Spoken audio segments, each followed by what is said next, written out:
નીચે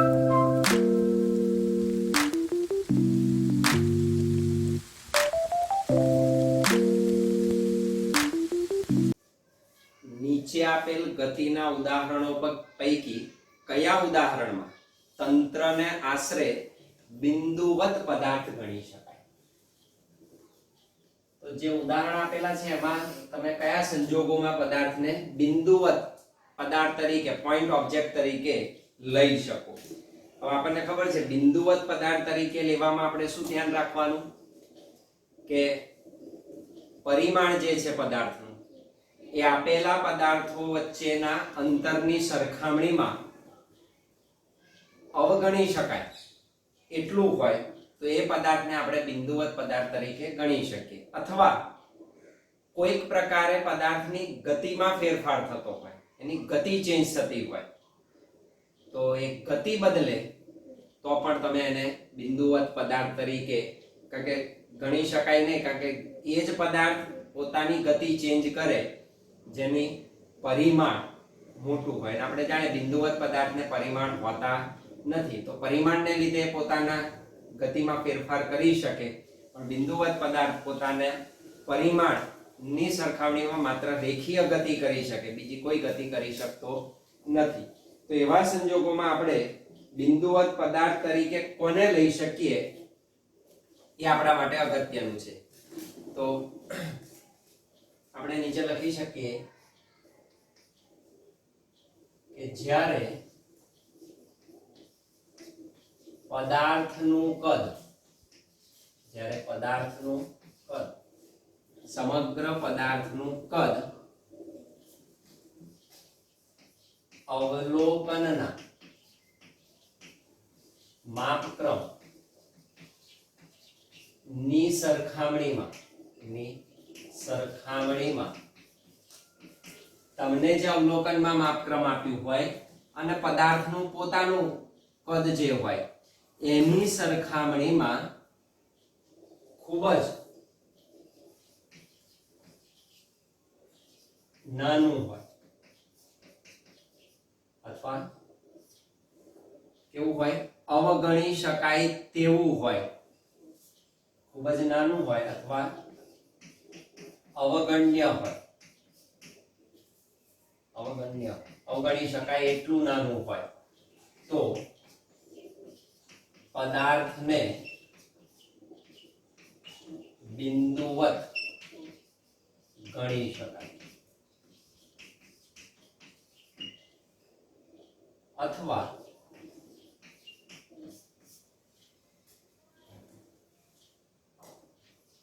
પદાર્થના પરિમાણની સરખામણીમાં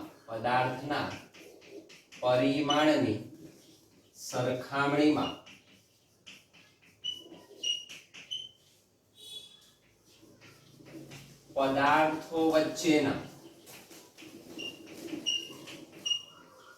અંતર ખૂબ જ મોટા હોય, બે પદાર્થો વચ્ચેનું અંતર ઘણું વધારે હોય એમના પરિમાણની સરખામણીમાં, ત્યારે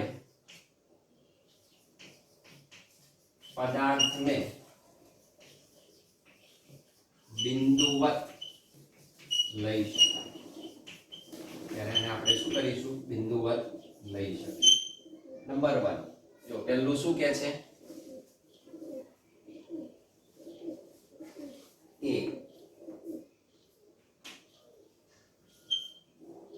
બે સ્ટેશન વચ્ચે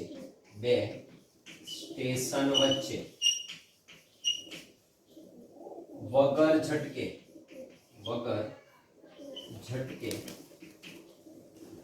ગતિ કરતી ટ્રેન.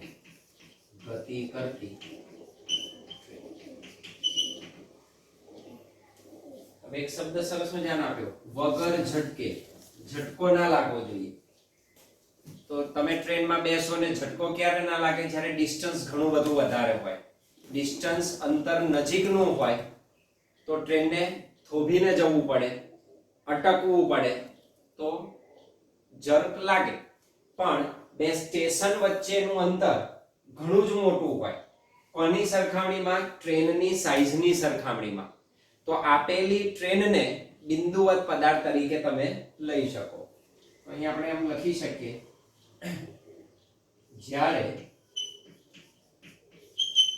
બે સ્ટેશનો વચ્ચેના અંતર ખૂબ જ વધારે હોય ત્યારે જ ટ્રેન વગર ઝટકે એટલે સ્મૂધલી ગતિ કરી શકે. આ અંતરોની સરખામણીમાં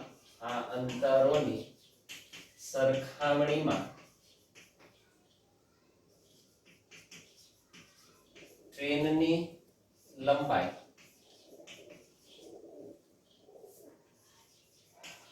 અવગણી શકાય. બે સ્ટેશન લઈ લો, બરાબર, કાશ્મીર ટુ કન્યાકુમારી. એક કાશ્મીરમાં હોય, બીજું કન્યાકુમારી હોય, એમાં ટ્રેન દોડતી હોય તો એ બે વચ્ચેના ડિસ્ટન્સની સરખામણીમાં ટ્રેનનું પરિમાણ કેવું છે? અવગણી શકાય એટલું છે, અવગણી શકાય. આમ અહીં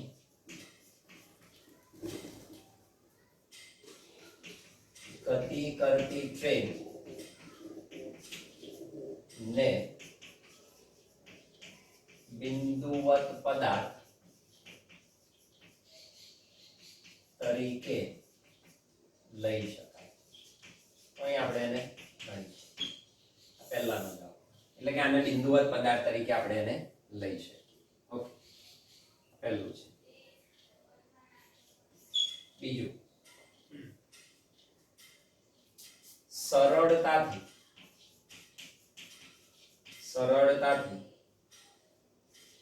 કોઈ વર્તુળ માર્ગ પર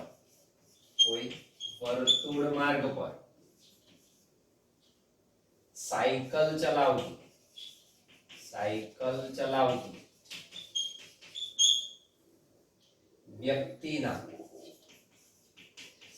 ચલાવતી વ્યક્તિના માથા પર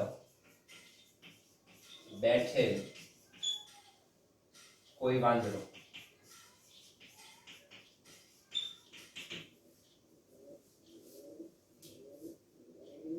કેવા માર્ગે? વર્તુળાકાર માર્ગ. માન લો કે આ વર્તુળાકાર માર્ગ છે. વર્તુળાકાર માર્ગ ઉપર કોઈ વ્યક્તિ શું કરે? સાયકલ ચલાવતી હોય અને એના માથે તમે કોઈ વાંદરો બેસાડી દો અને આ એના ઉપર શું કરે છે? ગતિ કરે છે. આ જે ડિસ્ટન્સ છે, ત્રિજ્યા થઈ. હવે તમને એક વસ્તુ લખીને આપી છે, સરળતાથી. વર્તુળ માર્ગ પર સરળતાથી ક્યારે લઈ શકાય? જ્યારે માર્ગ કેવો હોય? ઘણો જ મોટો હોય. તો આ જે ત્રિજ્યા છે એ ઘણી મોટી હોય. ત્રિજ્યા કેવી હોય? મોટી હોય. તો જ આ ગતિ કેવી થઈ શકે? સરળતાથી થઈ શકે. બાકી આ સરળતાથી તમે કામ કરી શકો નહીં. બરાબર? વર્તુળ માર્ગ પર સરળતાથી સાયકલ ચલાવવી હોય તો એ માર્ગ કેવો હોવો જોઈએ? મોટો. તો જ તમે સ્મૂધલી શું કરી શકો? ટર્ન લઈ શકો. એ સંજોગોમાં આ વર્તુળની ત્રિજ્યાની સરખામણીમાં આજે માણસ આખું તંત્ર બન્યું, અને આખું તમે લઈ લો તોય ચાલે. માણસ અને વાંદરાનું બનેલું તંત્ર આખું લઈ લો તો એને તમે બિંદુવત ગણી શકો. તો અહીં બિંદુવત ગણી શકાય તો આપણે લખી શકીએ, અહીં વર્તુળાકાર માર્ગની ત્રિજ્યા મોટી હોય તો જ સરળતાથી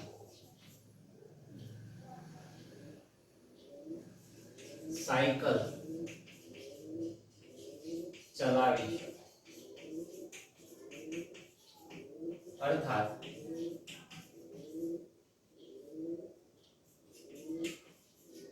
ત્રિજ્યાના પ્રમાણમાં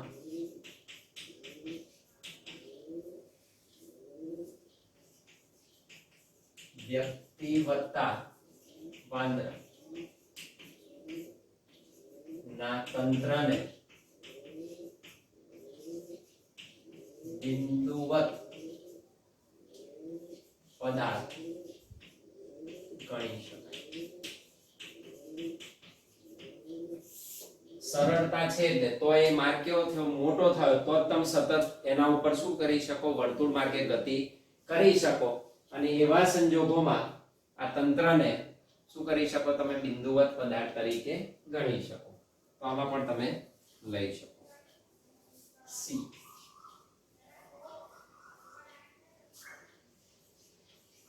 જમીન પર અથડાઈને, જમીન પર અથડાઈને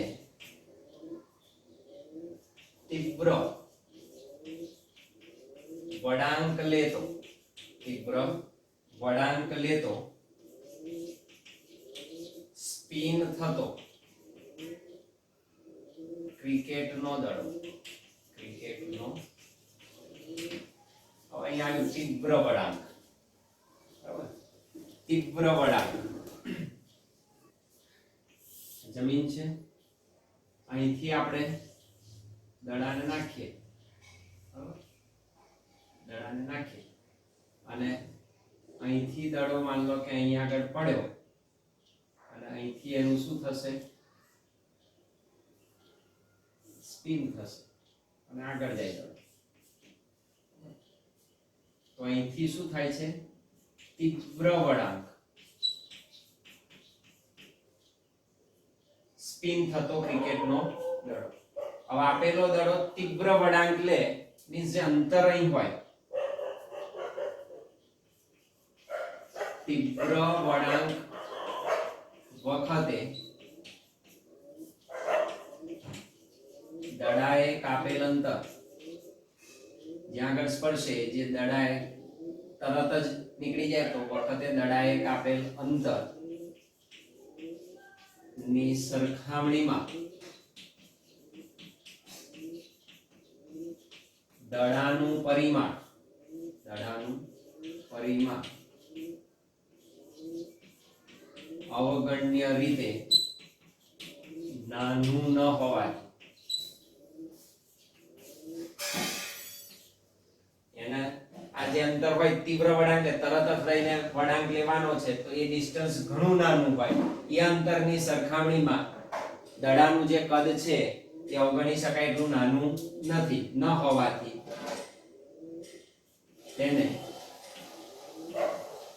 બિંદુવત પદાર્થ ગણી શકાય નહીં, બિંદુવત પદાર્થ ગણી શકાય. અને બીજું તમે એ નોંધી શકો, ગતિ બદલાય છે, બરાબર, ગતિ બદલાય, આવતો તો ને સ્પિન થયો, તેની ગતિમાં શું થયો, ફેરફાર થયો. અને ગતિ બદલાય તો પણ એ બિંદુવત પદાર્થ તરીકે લઈ શકાય નહીં, કારણ કે બિંદુવત પદાર્થ હંમેશા સુરેખ પથ, રેખીય ગતિ કરે અને પરિમાણ હોય નહીં. તો અહીંયા આગળ સ્પિન થાય છે દડો, એટલે દડાની ગતિમાં શું થાય છે, ફેરફાર થાય છે. અહીં દડાની ગતિમાં પણ ફેરફાર થાય છે. દડાની ગતિ પણ શું થાય છે, બદલાય છે. એને આપણે બિંદુવત પદાર્થ તરીકે લઈ શકીએ નહીં. તો આ ના, એને આપણે ગણી શકીએ. ચોથો કિસ્સો આપ્યો છે, તો આવા તમને ઘણા ઉદાહરણો મળે વ્યવહારમાં. કયા સંજોગોમાં લઈ શકાય, કયા સંજોગોમાં ના લઈ શકાય. ડી આપ્યું છે તમને, ટેબલની કિનારે, ટેબલની કિનારે પરથી ખસીને પડતું બીકર. તો ટેબલની કિનારી પર ખસીને પડતું બીકર. માન લો કે આ ટેબલ છે,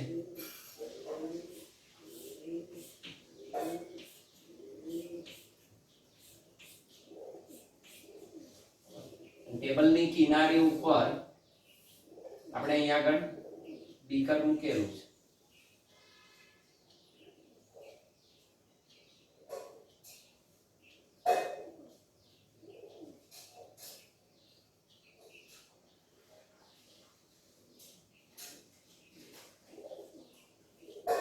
બીકર છે. હવે જ્યારે બીકર પડશે અહીંથી તો આપેલું બીકર ટેબલની ધાર ઉપરથી આ રીતે થશે, સ્લેન્ટિંગ થઈ જશે. એટલે આ જે બીકર છે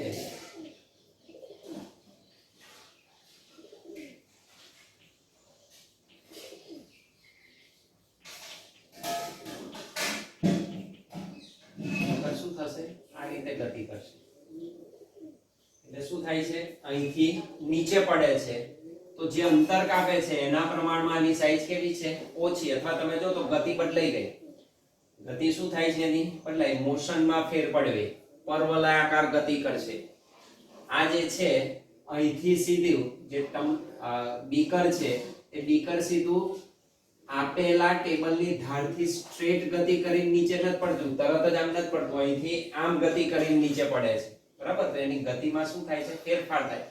રેખીય ગતિ નથી, એની પરવલયાકાર ગતિ થાય. એટલે ગતિનો પ્રકાર પણ શું થાય છે, અહીંયા આગળ ચેન્જ થાય છે. તો આપણે એમ કહી શકીએ કે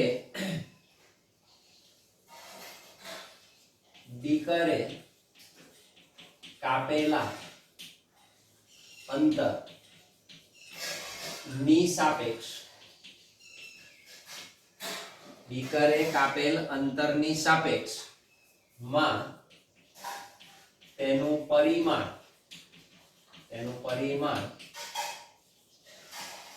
અવગણી શકાય અથવા અહીં ટેબલની ધારથી નીચે પડતું બીકર પોતાનો ગતિમાર્ગ બદલે છે. ગતિમાર્ગ શું થાય, આમ ખસીને આમ સીધું નથી પડતું, અહીંથી આખું શું થાય છે, ટર્ન થાય છે, અને એનો ગતિમાર્ગ શું થાય છે, બદલે છે. એટલે ગતિમાર્ગ બદલે છે. અને એવું કોણ કરી શકે, જે પદાર્થનું પરિમાણ કેવું હોય, મોટું હોય, બિંદુવત ના હોય, એ જ એવું કરી શકે. તો બદલે છે. આમ તેને બિંદુવત પદાર્થ ગણી શકાય.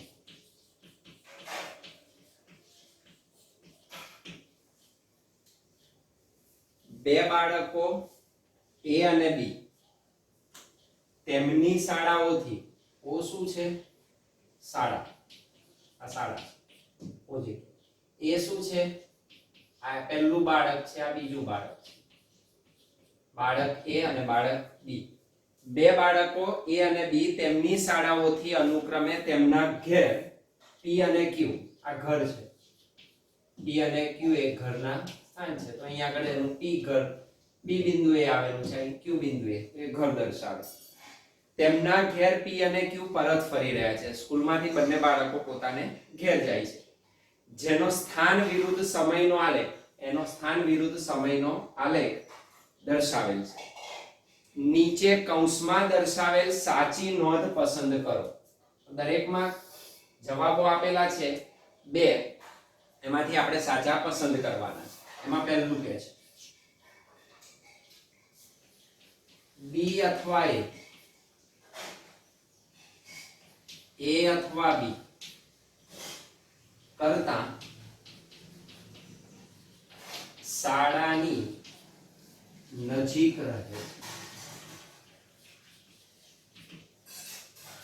તો જેનું સ્થાન શાળાથી નજીક હોય એ નજીક રહેતો હોય. જો O થી P નું અંતર ઓછું છે, O થી Q નું વધારે છે, એટલે OP અંતર OQ અંતર કરતા કેવું છે, ઓછું છે. તો અહીં તમે જોઈ શકો કે અહીં આ અંતર છે શાળાથી ઘરનું, OP અંતર જે છે it is less than OQ. હવે P કોણ પહોંચે છે? બાળક A. તો આ બાળક A નું ઘર છે અને B જે છે બાળક એ અહીં જાય છે એટલે એનું Q ઘર છે. બરાબર? તો સ્થાન B નું સ્થાન આ સમયે બંને આ સમયે તો અહીંયા આગળ આ Q સ્થાન આ P સ્થાન. A બાળકનું ઘર P છે, B બાળકનું ઘર Q છે. OP લેસ ધેન OQ તો નજીક કોણ રહે છે? બાળક A. તો A શું કરશે? B કરતા શાળાની નજીક રહે છે. તો A એ B કરતા શાળાની શું છે? નજીક રહે. તો અહીં OP is less than OQ હોવાથી શું લખીશું? પહેલામાંથી કોણ પસંદ કરશો? કોણ નજીક રહે છે? બાળક A. તો A B કરતા શાળાની નજીક રહે છે.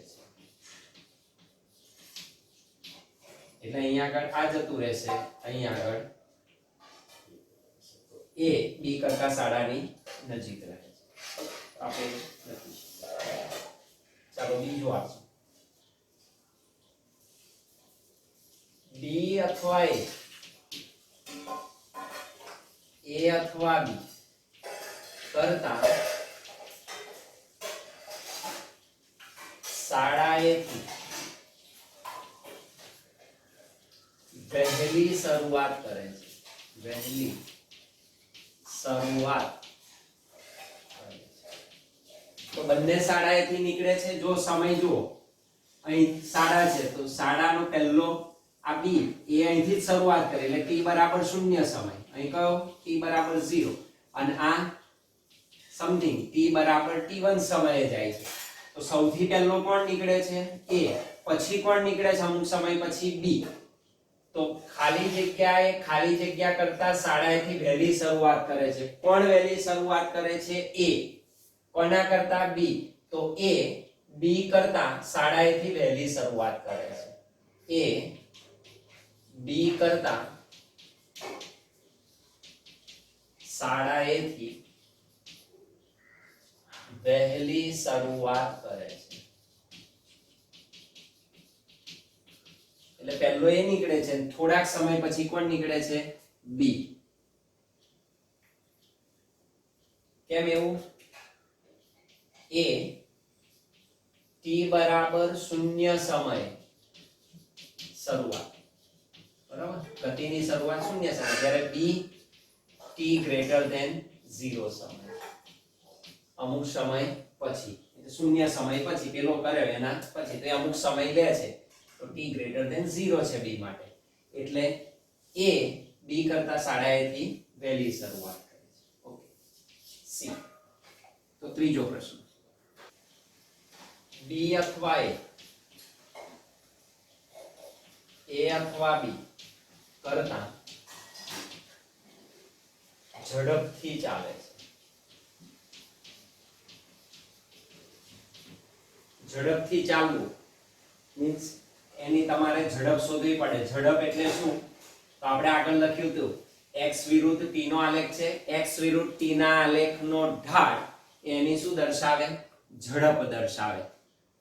તો અહીં હું લખી શકું કે અહીં x વિરુદ્ધ t ના આલેખનો ઢાળ બરાબર ઝડપ. જેના આલેખનો ઢાળ વધારે, આપણે આલેખનો ઢાળ કહ્યું હતું, જો ખૂણો જોવાનો, આ જે ખૂણો છે એના કરતા ખૂણો કેવો હશે? વધારે હશે.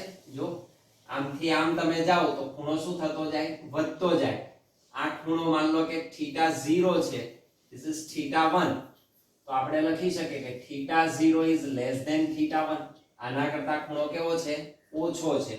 એટલે આનો ઢાળ આના કરતા ઓછો છે. તો x વિરુદ્ધ t ના આલેખનો ઢાળ એટલે શું થાય? ઝડપ થાય. તો a માટે શું લખાય? a માટે નો ઢાળ, આનો ઢાળ b માટેના ઢાળ કરતા કેવો છે? ઓછો. It is less than b માટેનો ઢાળ. એટલે a ની ઝડપ થઈ, ઢાળ એટલે ઝડપ, તો તો આની ઝડપ va is less than vb, va less than vb. a ની ઝડપ b ની ઝડપ કરતા કેવી છે? ઓછી છે. તો ખાલી જગ્યા કરતા ઝડપથી ચાલે છે. કોણ ઝડપથી ચાલે છે? b. કોના કરતા? a કરતા. તો અહીં શું લખશો? b a કરતા ઝડપથી ચાલે છે. એટલે b ની ઝડપ a ની ઝડપ કરતા વધારે છે. તો અહીં શું લખાય? b a કરતા ઝડપથી ચાલે છે. તો a ની ઝડપ લેસ ધેન b ની ઝડપ. Number b.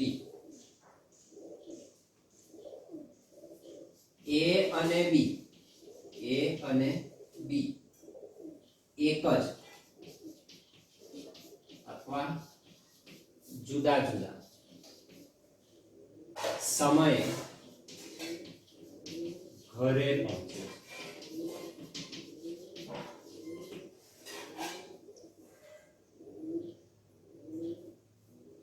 અહીં તમે જોઈ શકો, અહીંથી મેં લંબ દોરી દીધો તો મને સમય આપે. માનો કે t2 સમય થયો તો બંને જોવો જોઈએ સમય કેવો છે બંનેનો? એક જ સરખો. ઘર જુદું છે, જુદા અંતરે છે, પણ બંને એક જ સાથે ઘેર પહોંચે છે. એટલે a અને b શું થશે?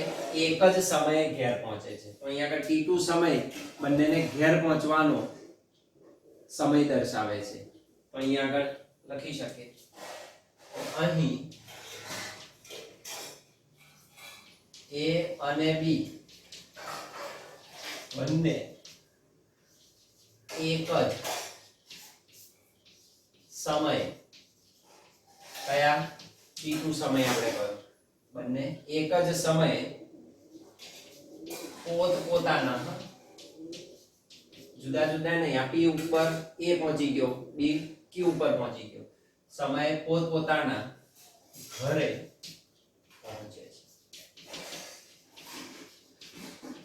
એક જ સમય લાગે છે બંનેનો. તો સમય માટે ઉર્ધ્વ લાઈન લંબ દોરી દેવાની. અને ઈ તમને આપ્યું છે a b રસ્તા પર d અથવા a થી એક વખત, બે વખત આગળ નીકળી જાય છે.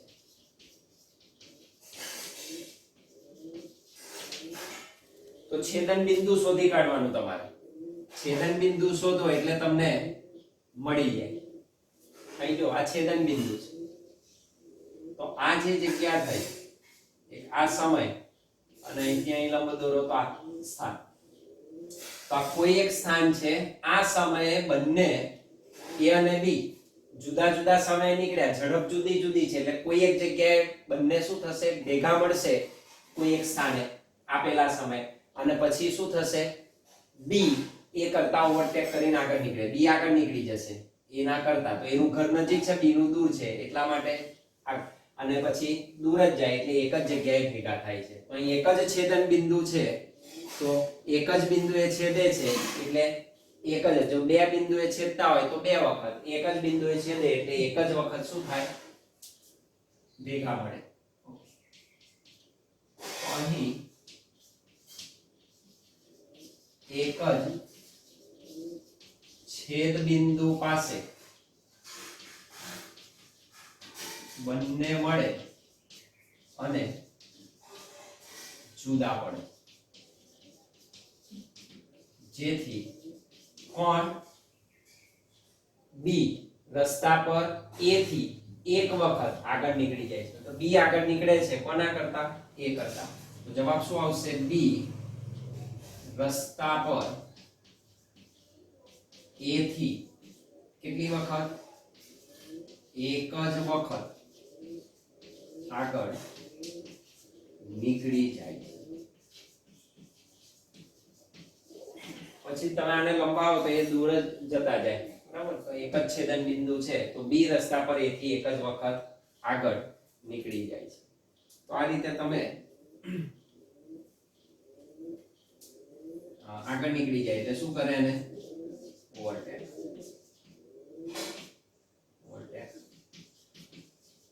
તો બી એને શું કરે છે ઓવરટેક કરે છે કારણ કે એની ઝડપ વધારે છે કેટલી વખત એક જ વખત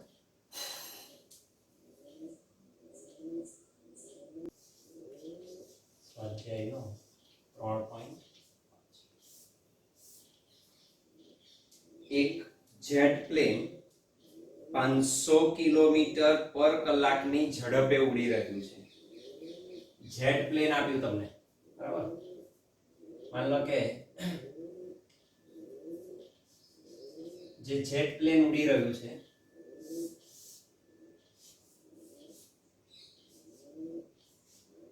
માન લો કે આ જેટ પ્લેન છે આ દિશામાં ઉડી રહ્યું છે આ દિશાને આપણે ધન દિશા ગણી લઈએ આ ડિરેક્શનને આપણે માઈનસ ગણી લઈએ બરાબર તો આ રીતે જેટ પ્લેન આ દિશામાં આગળ વધી રહ્યું છે એમ ગણી લઈએ અને એની તમને ઝડપ આપી 500 કિલોમીટર પર કલાક તો જેટ પ્લેનની ઝડપ તમને આપી જેટ પ્લેનની ઝડપ ગ્રાઉન્ડને અનુલક્ષીને તો v j g is equal to 500 kilometre પર કલાક મીટર પર સેકન્ડમાં ફેરવાય 500 ગુણ્યા 5 ભાગ્યા 18 મીટર પર સેકન્ડ નહીં લખો તોય ચાલશે આમાં કોઈ જરૂર નથી આ કન્વર્ઝન લખી રાખ્યું આપણે ઓકે જેટ પ્લેન પછી કે છે તે જેટ પ્લેનની સાપેક્ષ 1500 કિલોમીટર પર કલાકની ઝડપે દહન ઉત્પાદનો એટલે કે વાયુ બહાર કાઢી રહ્યું છે તો અહીંથી બહાર વાયુ નીકળે તો આ દિશામાં વાયુ બહાર નીકળે કઈ દિશામાં વિરુદ્ધ દિશામાં કોની સાપેક્ષ જેટ પ્લેનની સાપેક્ષ વાયુ ની ઝડપ આપી દીધી જેટ પ્લેનની સાપેક્ષ વાયુ આપણે એને કહી દઈએ કમ્બ્યુઝન કહેવાય કમ્બ્યુઝન એટલે સી લખી દઈએ સી કોની સાપેક્ષ જેટ પ્લેનની સાપેક્ષ જે વી સી જે સી એટલે કમ્બ્યુઝન કમ્બ્યુઝન એટલે દહન ઉત્પાદન વાયુ કહેવાય એને તો સી વી સી જે નું મૂલ્ય આપ્યું ધેટ ઇઝ માઈનસ વિરુદ્ધ દિશામાં હોય તો દહન ઉત્પાદનો જેટ પ્લેનની સાપેક્ષે 1500 કિલોમીટર પર કલાક તો 1500 કિલોમીટર પ્રતિ કલાક આપણે ફેરવતા નથી એ જ રાખીશું એકમ કિલોમીટર પર કલાક જમીન પર ઉભેલા કોઈ અવલોકનકાર માન લો કે અહીંયા આગળ જમીન જે છે નીચે તો જમીન ઉપર જ્યારે કોઈ અવલોકનકાર હોય અને નિરીક્ષણ કરતો હોય તો આની સાપેક્ષ મીન્સ ગ્રાઉન્ડની સાપેક્ષે જ વાત કરીએ જમીન પર ઉભેલા કોઈ અવલોકનકારની સાપેક્ષે દહન ઉત્પાદનોની ઝડપ કેટલી સી ની ઝડપ શોધવાની છે દહન ઉત્પાદનોની ઝડપ કોની સાપેક્ષ ગ્રાઉન્ડ જમીન પર રહેલા અવલોકનકારની સાપેક્ષે શોધવાની છે કેટલી હશે તો આની ઝડપ કેટલી હશે આની સાપેક્ષ આ દહન ઉત્પાદનો કેટલી ઝડપથી ગતિ કરતા હશે મારે શોધવું ચાલો મને આપી દીધું VCJ તો VCJ બરાબર શું લખાય VC માઈનસ VJ કોની સાપેક્ષ ગ્રાઉન્ડની સાપેક્ષ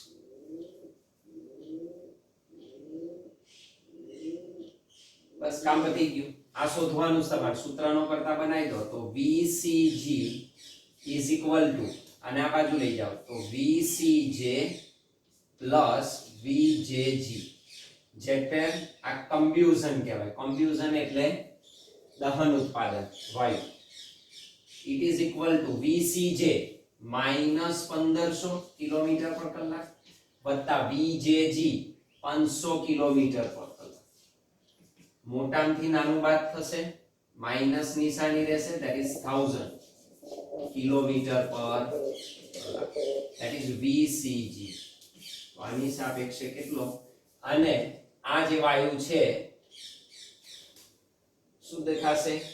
જમીનની સાપેક્ષ અવલોકનકારને આ વાયુ 1000 ની ઝડપે પાછળ જતો દેખાશે, કારણ કે 500 આગળ ઝડપ છે, આની ઝડપ 1500 પાછળ છે, તો 1500 માંથી 500 બાદ કરવા પડે, તો -1000 માઈનસ એટલે પાછળની દિશામાં એ દહન પામતો વાયુ જોઈ શકે. તો આ રીતે આ કેલ્ક્યુલેટ કરી શકાય. સ્વાધ્યાયનો 3.5 400 મીટર જેટલી સમાન લંબાઈ ધરાવતી બે ટ્રેનો એ અને બી બે સમાંતર રેલવે ટ્રેક પર 72 કિલોમીટર પર કલાકની ઝડપે એક જ દિશામાં દોડી રહી છે.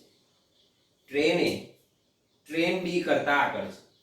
ટ્રેન બી કરતા આગળ છે. ચાલો બે પેરેલલ ટ્રેક લઈ લેવાય. માન લો કે આ બે પેરેલલ ટ્રેક છે, એક આ ટ્રેક છે, બીજો આ ટ્રેક છે. આના ઉપર ધારો કે આ એક ટ્રેન અને આ બીજી ટ્રેન, બંને એક જ દિશામાં દોડી રહી છે. આને આપણે કહી દીધું છે ટ્રેન એ ટ્રેન બી કરતા આગળ છે, એટલે આ આગળ છે ટ્રેન એ અને આ છે ટ્રેન બી. 400 મીટર જેટલી સમાન લંબાઈ ધરાવતી, બંનેની લેન્થ સરખી છે, that is length b, this is length a ટ્રેનની લંબાઈ અને b ટ્રેનની લંબાઈ it is equal to l, it is equal to 400 metre. આ પણ 400 મીટર, આ પણ 400 મીટર છે. એક જ દિશામાં બંને દોડી રહી છે. આ ડિરેક્શન ને આપણે પ્લસ ગણી લઈશું, આ ડિરેક્શન ને માઈનસ ગણી લઈશું. તો આ ટ્રેનની ઝડપને હું કહી દઉં vb, આને કહી દઉં va. તો બંનેની ઝડપ સમાન છે. va બરાબર vb બરાબર શું લખાય? આ ગ્રાઉન્ડની સાપેક્ષ, બરાબર. આ પણ ઝડપ કોની સાપેક્ષ? ગ્રાઉન્ડની સાપેક્ષ. આ ગ્રાઉન્ડની સાપેક્ષે ઝડપ આપી, જમીનની સાપેક્ષ. બંનેની ઝડપ સમાન છે, 72 કિલોમીટર પર કલાક. 72 કિલોમીટર પ્રતિ કલાક, એટલે કે 72 into 5/18 મીટર પર સેકન્ડ. 18 20 મીટર પર સેકન્ડની ઝડપે દોડી રહી છે, એક જ દિશામાં. ટ્રેન એ ટ્રેન બી કરતા આગળ છે. બી ટ્રેનનો ડ્રાઈવર, આ ટ્રેનનો ડ્રાઈવર ટ્રેન એને ઓવરટેક કરવાનું વિચારે છે, અને પોતાની ટ્રેનને 1 મીટર પર સેકન્ડ સ્ક્વેર જેટલી પ્રવેગિત કરે છે. તો આનો પ્રવેગ આપી દીધો, બી ટ્રેનનો પ્રવેગ આપી દીધો, ab બરાબર 1 મીટર પર સેકન્ડ સ્ક્વેર. જો 50 સેકન્ડ બાદ ટ્રેન બી નો ગાર્ડ ટ્રેન એના ડ્રાઈવરની આગળ હોય, અહીં ટ્રેન એનો ડ્રાઈવર હોય, અહીં એનો ગાર્ડ છે. આ જે ગાર્ડ છે 50 સેકન્ડ બાદ આ ટ્રેન અહીં આવશે, માન લો કે આગળ આવી ઓવરટેક કરે છે ટ્રેન બી, ત્યારે આનો ગાર્ડ ટ્રેન એના ડ્રાઈવરની આગળ આવે છે. તો બંને ટ્રેન વચ્ચેનું પ્રારંભિક અંતર કેટલું હશે? બંને ટ્રેન વચ્ચેનું આ જે પ્રારંભિક ડિસ્ટન્સ છે, આ ડિસ્ટન્સ કેટલું હશે? પ્રારંભમાં બંને ટ્રેન વચ્ચેનું અંતર એકબીજાથી કેટલું હશે?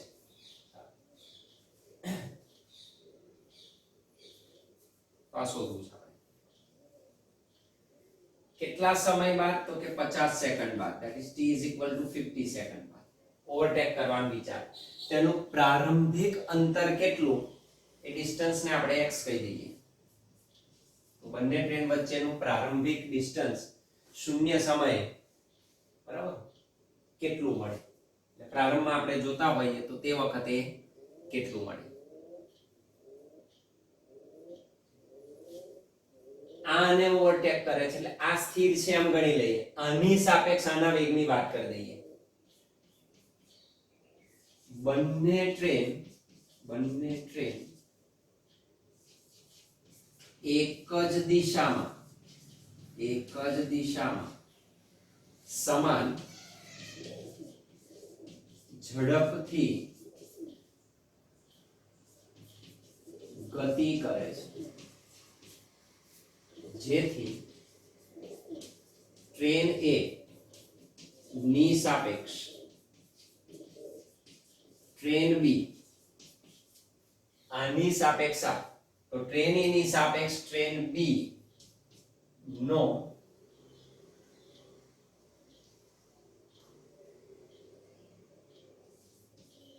સાપેક્ષ વેગ એનો પ્રારંભિક વેગ થશે, કારણ કે આને સાપેક્ષ આને સ્થિર ગણી લઈએ છીએ આપણે, આને ગતિમય ધારીએ તો આની સાપેક્ષ આનો વેગ કેટલો એ સાપેક્ષ વેગ ધારવાનો આપણે. તો એ સાપેક્ષ વેગ શું થાય, કોની સાપેક્ષ, a ની સાપેક્ષ b નો, તો vb a લખાય, that is equal to vb minus vn. કોની સાપેક્ષ, ગ્રાઉન્ડ ની સાપેક્ષ, બેઉ કેવા છે પણ both are same, that is vbg minus vbg, આને બદલે vbg જ મૂકી દઈએ, that means vba is equal to 0. પ્રારંભિક સાપેક્ષ વેગ બંને વચ્ચેનો કેટલો છે, 0 છે, તો સાપેક્ષ વેગ 0 મળે છે, બંને વચ્ચેનો સાપેક્ષ વેગ કેવો છે, 0 છે, એનો પ્રારંભિક વેગ છે. now that is equal to v0 અને આપણે v0 ગણી લઈએ, આ પ્રારંભિક ઝડપ છે. તો આપણે જોઈએ છે 50 સેકન્ડ બાદ બી ટ્રેનનો ડ્રાઈવર ટ્રેનને પ્રવેગિત ગતિ કરાવીને ટ્રેન એની આગળ નીકળી જાય છે. તો આપણે લખી શકીએ 50 સેકન્ડ બાદ ટ્રેન બી એ ટ્રેન એ ને ઓવરટેક કરી આગળ નીકળે. 50 સેકન્ડ બાદ ટ્રેન બી ટ્રેન એ ને ઓવરટેક કરી આગળ નીકળે ત્યારે કપાયેલ અંતર s હોય તો કાપેલું અંતર કેટલું હોય, s. તે s અંતર હોય તો આપણે કહી શકીએ શું હોય, તો s બરાબર v0t plus 1/2 at square. તો કપાયેલ અંતર s આપણે રાખીએ, that means s is equal to v0 એટલે a ની સાપેક્ષ b ની ઝડપ 50 સેકન્ડે પ્લસ 1/2 ab b ટ્રેન નો પ્રવેગ t સ્ક્વેર, અર્થાત s is equal to this is 0 into t plus 1/2 ab એટલે 1 into 50 નો સ્ક્વેર, this tends to 0, અર્થાત s is equal to 1/2 into 2500, अर्थात s is equal to 1250 metre. तो 50 second બાદ કેટલું અંતર કપાયું હોય, 1250 મીટર. આટલું અંતર કાપે. પણ આપણે શું શોધવું છે, આ ડિસ્ટન્સ કેટલું હશે પ્રારંભમાં, તો અહીંયા આગળ 50 સેકન્ડ પછી જેટલું અંતર કાપ્યું 400 મીટર આ છે, 400 મીટર આ છે, 800 મીટર બાદ કરી નાખો એટલું બેના વચ્ચેનું તમને ડિસ્ટન્સ મળે. ટ્રેનની લેન્થ બાદ કરી દેવાની તો વાસ્તવિક અંતર કેટલું મળે, તો આપણે એને શોધી કાઢીએ.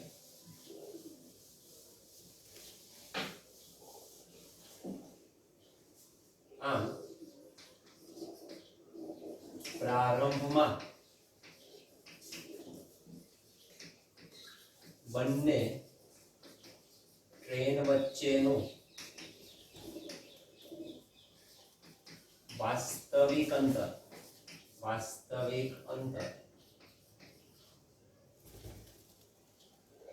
x is equal to s minus LA plus LB. બંનેની લેન્થ બાદ કરી દેવાની તો આ બે વચ્ચેનું ડિસ્ટન્સ તમને મળી જાય. તો બે એકબીજાથી કેટલે દૂર હોય તો કે 1250 minus 400 વત્તા 400 is equal to 1250 minus 800 it is equal to 450 meter. તો પહેલા કેટલું ડિસ્ટન્સ હશે 450. આટલું પ્રારંભિક ડિસ્ટન્સ હોય ત્યારે 50 સેકન્ડ બાદ આ ટ્રેન એને ઓવરટેક કરીને શું થશે આગળ નીકળી શકે.